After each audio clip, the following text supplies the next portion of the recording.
Nanindigan ng Bureau of Customs o BOC na ang naturang Rolls-Royce kasama ang iba pang mamahaling sasakyan na nakumpiska mula sa mga diskaya ay nananatiling nasa opisyal na kustodiya ng ahensya.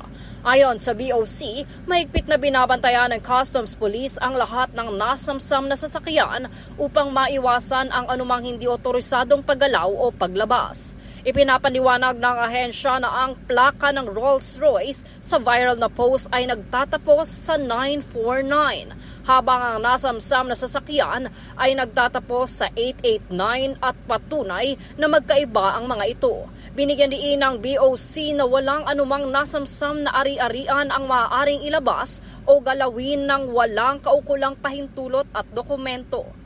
Ayon pa sa BOC, ang sino mang lalagbag sa patakarang ito ay maaaring mapatawan ng mabigat na parusang administratibo at kriminal alinsunod sa umiiral na batas. Sa pamumuno ni Commissioner Ariel Nepomuceno, pinaigting ng ahensya ang transparency, accountability at mabuting pamamahala sa lahat ng operasyon nito. Nagpapasalamat din ang BOC sa publiko sa mabilis na paglapit at pagbibigay alam hinggil sa naturang maling balita.